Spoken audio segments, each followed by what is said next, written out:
Everyone, welcome to commerce tutorial. मैं हूं आपकी अपनी होस्ट चुप्पी। आज हम स्टार्ट करने जा रहे हैं 10th की ज्योग्राफी का first chapter resources and development. सबसे पहले हम ये देखेंगे कि रिसोर्सेज क्या होता है। Anything that may be available in our nature या फिर हमारे environment which is used to satisfy the human needs. हर वो चीज जो कि हमें नेचर में मिल रही है और जिसके साथ हम ह्यूमन की वांट्स को सेटिस्फाई करते हैं, उसको क्या बोलते हैं? रिसोर्सेज बोलते हैं। जैसे कि मुझे प्यास लगी, मैंने क्या किया? पानी पी लिया। भूख लगी, मैंने क्या कर दिया? खाना खा लिया। अब फार्मर हूँ, फार्मर ने क्या करना होता है? क्रॉप्स ग्रोन होती है। क्रॉप्स ग्रोन करने के लिए जितने भी उसको रिसोर्सेज, सॉइल चाहिए, पानी चाहिए, ट्यूबवेल चाहिए, जितने भी नेचर में अवेलेबल हो गए particular facilities, that is known to the resources. लेकिन रिसोर्सेज के साथ साथ इन चीजों के साथ उसके पास तीन एलिमेंट्स भी अवेलेबल होने जरूरी है। सबसे क्या है? टेक्नोलॉजिकल असेसेबल, मतलब जो हम रिसोर्सेज डिराइव कर रहे हैं उनको डिराइव करने के लिए हमारे पास क्या अवेलेबल होनी चाहिए? टेक्नोलॉजी अवेलेबल होनी चाहिए। अब फार्मर्स का काम है, फार्मर्स ने क्या करनी है? क्रॉप्स उगानी है। क्रॉप्स उगाने के लिए उसके लिए टेक्नोलॉजी क्या होगी?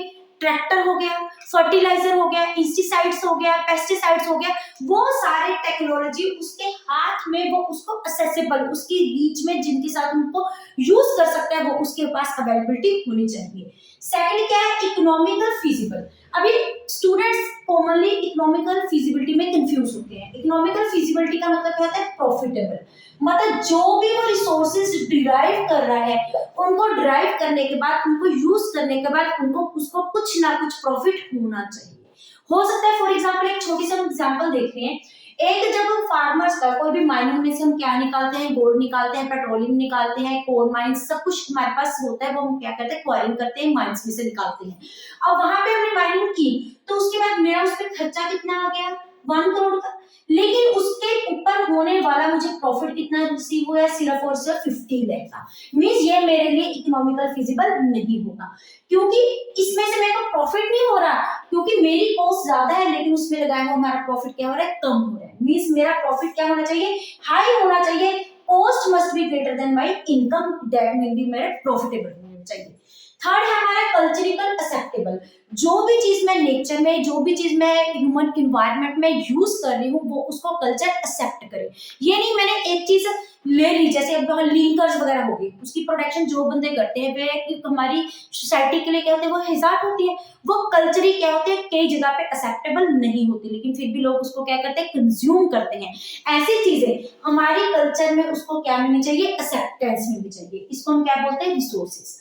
नेक्स्ट हमारा टॉपिक है interdependence between the nature, technology and institution. इन तीनों में आपस में क्या इंटरडिपेंडेंस है? इनका आपस में क्या रिलेशनशिप है? सबसे पहले नेचर में क्या आता है? हमारा फिजिकल इन्वायरमेंट। अब फिजिकल इन्वायरमेंट से हम क्या डिराइव करते हैं? सारे के सारे हमारे रॉ मटेरियल। कोई भी जो हमारी अवेलेबल होती है नेचर में, कोई भी डायरेक्ट फिनिश्ड प्रोडक्ट अवेलेबल नहीं होता। हमें क्या, अगर हमने कॉटन बनानी है, कॉटन का कपड़ा बनाना है, समर में जो हम पहनते हैं, उनको भी पहनने के लिए हम कहां से डिराइव करते हैं? कॉटन के क्लोथ से, जिसमें हम क्या होती है? जूट, उसके सब क्या किया जाता है? डिराइव किया जाता है। फिर उस रॉ मटेरियल को टेक्नोलॉजी की हेल्प से किसमें कन्वर्ट किया जाता है? हमारे फिनिश्ड प्रोडक्ट के ऊपर कन्वर्ट किया जाता है। और ये किसकी हेल्प से किया जाता है? ह्यूमन बीइंग्स की हेल्प से करते हैं। जो ह्यूमन बीइंग्स करते हैं वो नेचर में से किसको यूज करते हैं? रॉ मटेरियल को, और उनकी हेल्प से, टेक्नोलॉजी की डिफरेंट हेल्प से किसमें कन्वर्ट करते हैं? फिनिश्ड प्रोडक्ट में कन्वर्ट करते हैं। अब एक मटेरियल है, एक फार्मर है, उसने रॉ मटेरियल लिया, रॉ मटेरियल लेके उसने क्रॉप्स वगैरह क्या कर दी? प्रोड्यूस कर दी। उसके पास क्या हो गया? अब फिनिश्ड प्रोडक्ट अराइव हो गया। लेकिन उस फिनिश्ड प्रोडक्ट को मार्केट में सेल करने के लिए उसको क्या चाहिए? एक प्रॉपर इंस्टीट्यूशन चाहिए। अब ये इंस्टीट्यूशन होती क्या है? ये एक तरह का क्या होता है? बिजनेस होता है। जो पर्सन्स अपने फिनिश प्रोडक्ट प्रोवाइड करते हैं, वो अपने बिजनेस की हेल्प से उसको कहां पे जाके सेल करते हैं? मार्केट में जाके सेल करते हैं।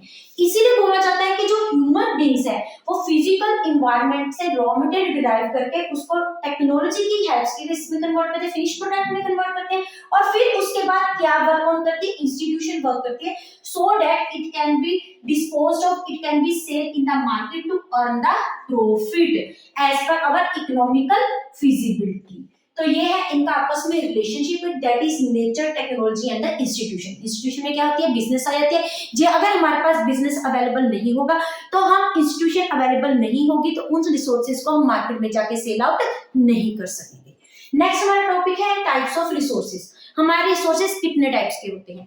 अब ये रिसोर्सेज को अलग अलग बेसिस पे डिफरेंट डिफरेंट कैटेगरीज में क्या किया गया है, डिवाइड किया गया है। सबसे पहले हमारा क्या है, ओरिजिन, कि हमारे रिसोर्सेज ओरिजिनल के बेस पे, ओरिजिन मतलब जो हमारी एज दे में be available in the nature, हम उनको उसी ही फॉर्म में यूज करते हैं जिस फॉर्म में वो क्या होते हैं, हमारे नेचर में अवेलेबल होते हैं, जिस फॉर्म में हम उनको ओरिजिनली डिराइव करते हैं।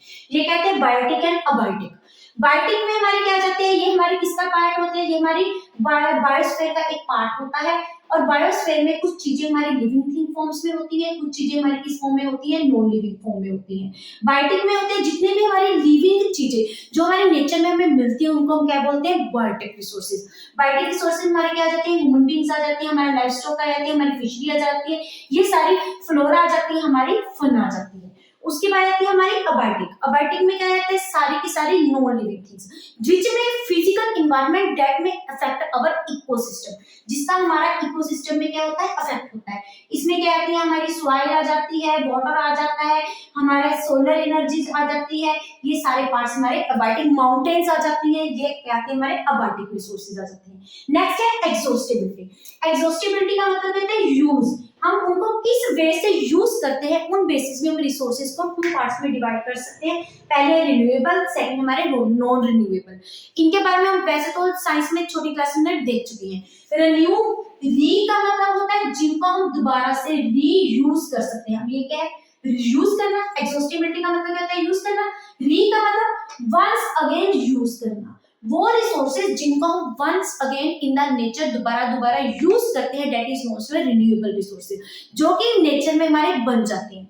जैसे हमारी क्या होगी, सोलर होगी, हमारा क्या हो गया, वाटर हो गया, हमारा क्या हो गया, विंड एनर्जी होगी, ये हमारे कौन से रिसोर्सेज आ जाते हैं, सारे रिन्यूएबल रिसोर्सेज।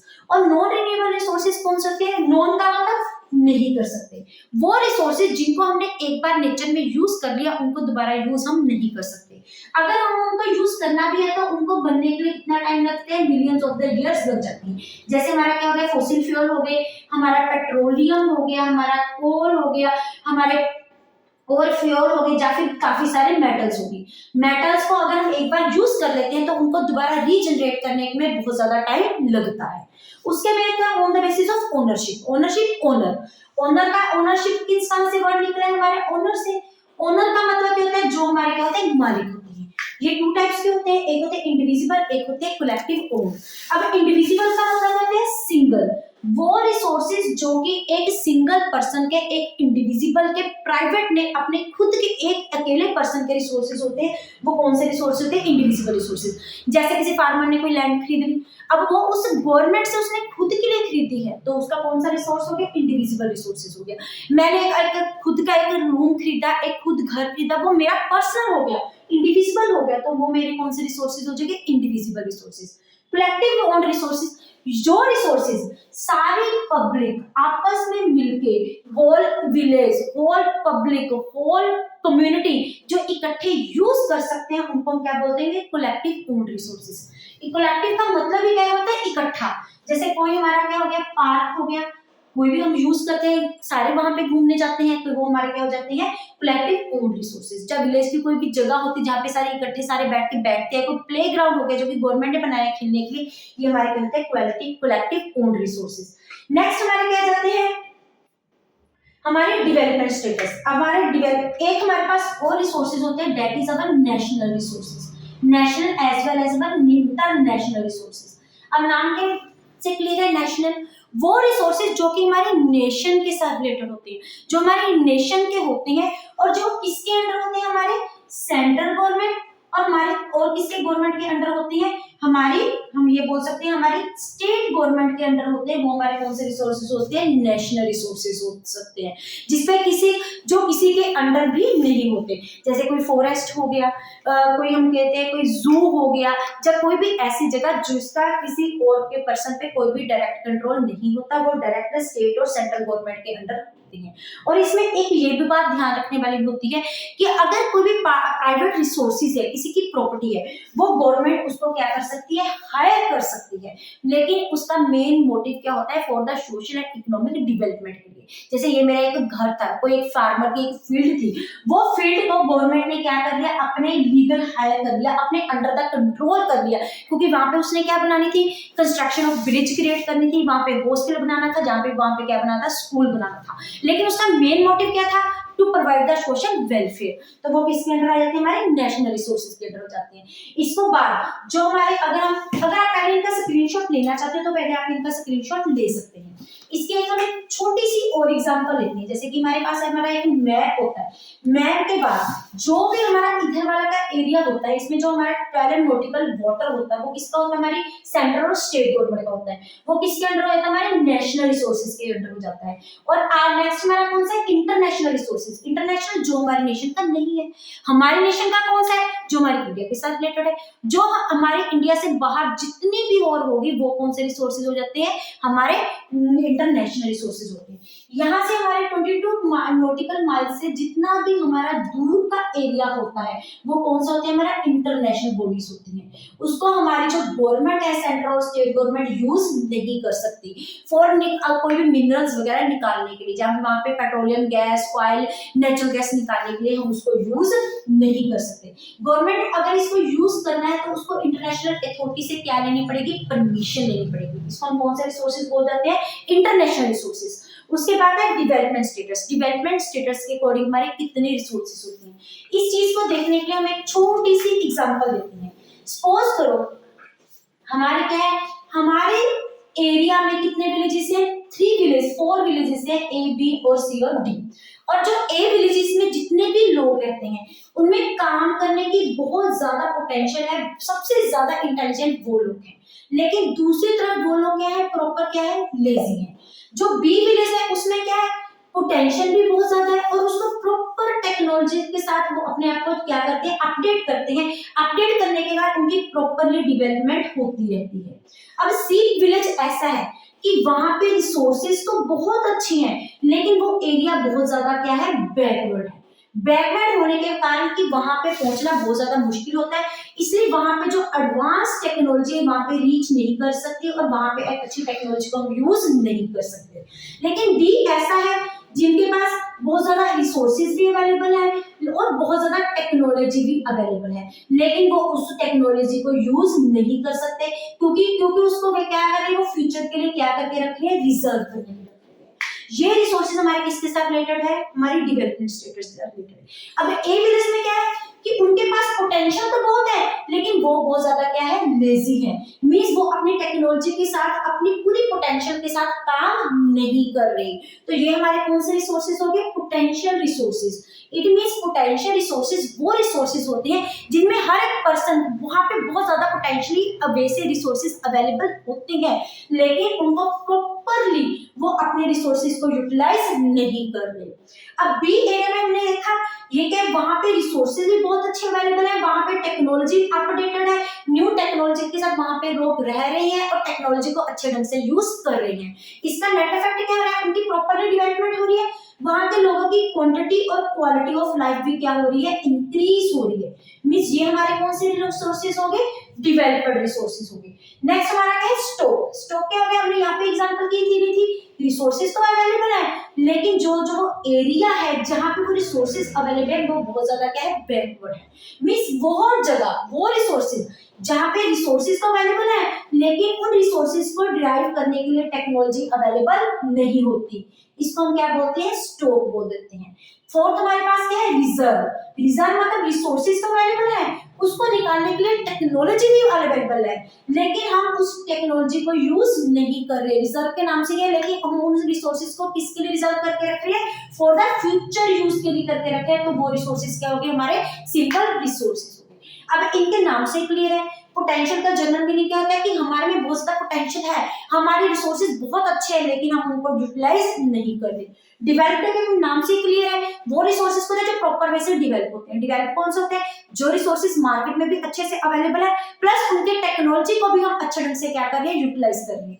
रिजर्व के नाम से क्लियर है, जो चीज हम रिजर्व करके रख रहे हैं, अब रिसोर्सेज हम किस चीज को रिजर्व करके रखते हैं, फ्यूचर के लिए रिजर्व करके रखते हैं, मींस रिसोर्सेज भी अवेलेबल है, टेक्नोलॉजी भी अवेलेबल है, लेकिन हम टेक्नोलॉजी को यूज करके रिसोर्सेज को प्रॉपर वे से यूटिलाइज नहीं कर रहे।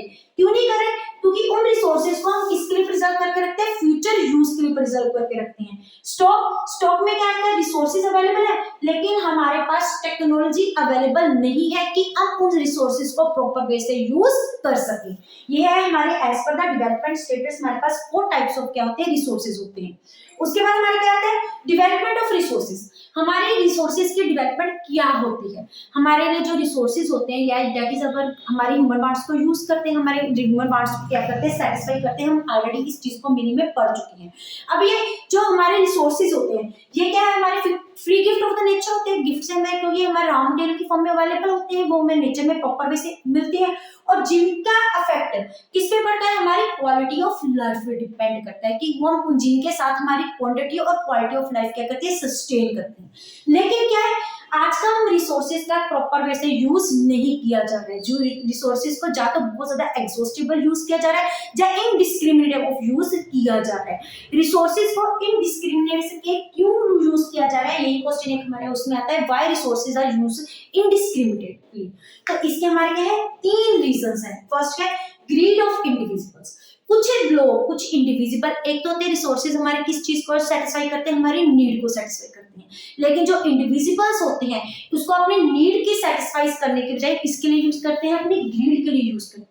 मीन्स अपनी लग्जरी लाइफ के लिए डिफोरेस्टेशन करने जा रहे हैं, अपनी अच्छी क्वांटिटी हमें चाहिए, वो पेड़ों को काटे जा रहे हैं, फॉसिल फ्यूल को एग्जॉस्टिबली यूज कर रहे हैं। कुछ लोग, कुछ इंडिविजिबल उनको अपनी किसके लिए यूज कर रहे हैं, ग्रीड के लिए यूज कर रहे हैं। जब कुछ इंडिविजिबल उसको यूज कर रहे हैं तो हमारी रिसोर्सेज की क्या हो रही है, अकोमुलेशन हो रही है। किनके पास अकोमुलेशन हो रही है, अकोमुलेशन का मतलब होता है इकट्ठा होना, क्यों रिसोर्सेज का इकट्ठा होना।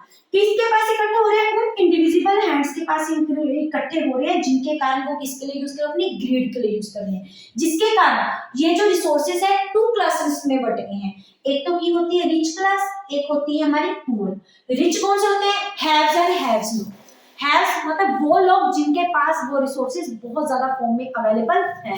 हैव्स नॉट क्या हो गया, जिनके पास वो रिसोर्सेज अच्छे ढंग से अवेलेबल नहीं है, और उसके कारण हम रिसोर्सेज की क्या कर रहे हैं, एक्सप्लॉइटेशन कर रहे हैं। एक्सप्लॉइटेशन करने के कारण उसका नेचर में क्या बोलता है, इकोलॉजिकल इम्बैलेंस प्रोवाइड हो रहा है, नेचर का सिस्टम खराब हो रहा है, जिसके कारण में नेचर में बहुत ज्यादा प्रॉब्लम्स क्या होगी, क्रिएट हो रही है। जिसमें कुछ प्रॉब्लम्स क्या होगी, जैसे ग्लोबल वार्मिंग होगी, ओजोन डिप्लेशन होगी, हमारे यहाँ पे ऑक्सीजन की वीकनेस आना, जिसके कारण कैंसर की बहुत ज्यादा प्रॉब्लम्स क्या होती है, क्रिएट हो रही है। इसलिए हमें रिसोर्सेज को इस ढंग से यूज करना चाहिए कि हमारी क्वालिटी ऑफ लाइफ भी अच्छी हो, और रिसोर्सेज को हम किस वे से यूज करें, बैलेंस वे से यूज करें।